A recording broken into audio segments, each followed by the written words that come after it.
Hi everyone, today is the last day of Navratri and today's color is purple. So my son says this is pink, but I'd like to say that it matches with the purple Vanda here. So let's call it purple. Okay, so today's flower is the Vanda or the Vanda Orchids. But before that, I'll show you some purple orchids that I have in my collection. So I have two dendrobiums here. This is the deep purple, almost violet dendrobium that you have here. And this is the classic dendrobium that you get. So this is the one with the light purple and white. Okay, and then I have this beautiful phalaenopsis in purple as well. A beautiful purple color with some spots on it and patterns as well. So with that, coming back to the orchid of the day, this is the Vanda orchid. And I've got some requests to cover this orchid. So shout out to Gayatri who wanted me to talk about Vandas. Vanda orchids are native to Asia, to the tropics of Asia. And these orchids, like most other orchids, are epiphytic, which means that they live on trees or they cling to branches of trees. But with Vandas, they are mostly seen in forests which are not very dense, okay, which means that they do get a considerable amount of light. So if you see other orchids like phalaenopsis, they live or they grow in the canopy of trees, versus Vandas grow at the edges or the outer branches of trees. That's why they tend to get a lot more light, and that's the kind of growth or light requirement that they require. Okay, now moving on to, if you see the orchid itself, these are like a phalaenopsis. The Vanda is a monopodial orchid, which means that it has one stem, right? And you get these leaves, looks like more like coconut leaves or palm leaves. So you get them opposite sides of the stem. And it's very important for both the leaves to grow and for the spikes to come in. So for instance, if you see this, I had one flower spike here. And after that, the next flower spike here, and the next one came on the opposite side. So the way the flowers would spike is, they would spike on opposite sides. Okay, so the next one that I will possibly get would be somewhere here.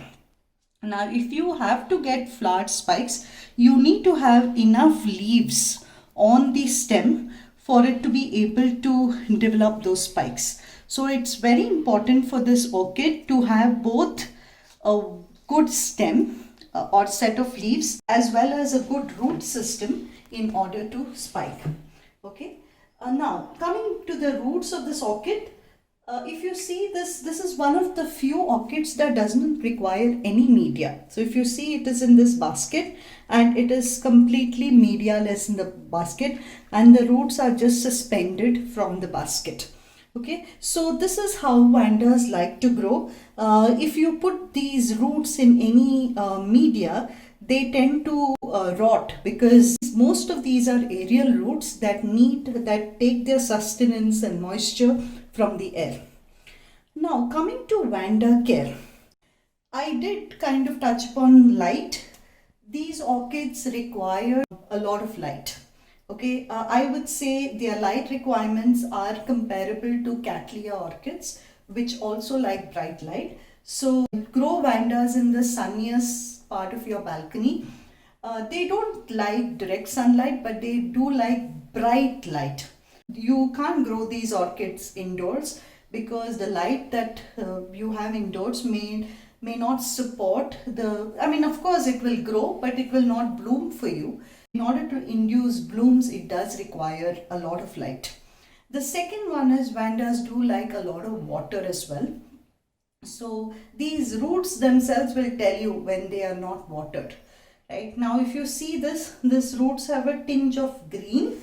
That's how they must be. Right? If the roots require water, they get a silvery white.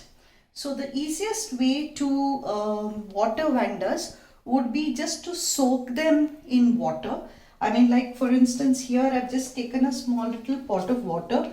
This is a pretty small pot, but I would probably take a bucket, etc. and just soak the orchid in the water. And even if you want to fertilize it, you can just put some fertilizer, water soluble fertilizer into it, and soak the orchid in for about 15 to 20 minutes in the solution, and then remove it out. And that's the easiest way to water it.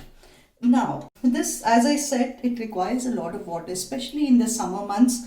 These orchids need to be watered daily, sometimes even twice a day. Now, if you don't have the luxury of doing that, what you can also do is regularly mist these orchids. So the roots, so what you can do is you can just take a spray bottle and you can thoroughly mist the roots so that the roots have enough water and they are green in order to grow well, in order to induce blooms. Vandas do not follow any growth cycle per se, so you can have multiple flower spikes in a single year. So it all depends on how well you treat the orchid, how well they are watered, how well you fertilize the orchids, and their general health. If it's a healthy orchid, it can bloom multiple times in a year. Now, and that's important because these blooms don't last too long. Right? This is, I think, Vanda is one of the few orchids whose blooms don't last more than 10 to 15. Even this one just bloomed about a week or 8 to 9 days back. Already it's kind of withering a bit, right? So Vanda blooms don't last long. So that's why, but the advantage is that they do bloom multiple times in a year. Now, when it comes to fertilizer, again use the weekly cycle, but change it in a way that if you're 1 week, if you're fertilizing them with a balanced fertilizer, the second week fertilize them with a high phosphorus fertilizer. So this way you are giving them the balanced fertilizer to ensure that they have a good root system and a good stem and leaves, as well as the high bloom fertilizer which will induce blooms. So you need to toggle between these two on a weekly basis to be able to fertilize them. If you're doing weekly, of course, dilute the proportion. These are orchids that love humidity, at least 60% humidity. They thrive in 80% humidity. So what I normally do is I grow them alongside my ferns, or I keep them in the same area where my ferns and calatheas are. More humid loving plants, I just hang them on the top there, especially if I keep a pebble tray under the ferns, etc. It kind of, that humidity helps these orchids as well. Relatively easy to grow, but a little difficult to bloom unless you provide them the right kind of humidity, light and water requirements. I think they are not the easiest. I mean, you wouldn't call them maintenance free orchids because the biggest challenge is water, right? Because if you miss out watering their roots, they very well shrivel up and very quickly shrivel up, as well as the stems will, the leaves will all start shriveling up.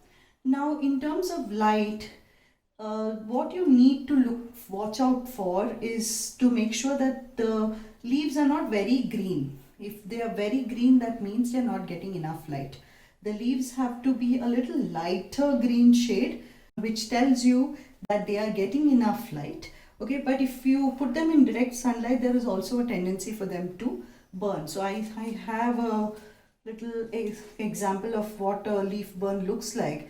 So if you put them in too much of sun, it does burn the leaves as well. But I mean, as soon as you see something like that, you can get them to a little bit of a shade, but they do prefer light rather than lack of light. Okay, so this is really about Vandas.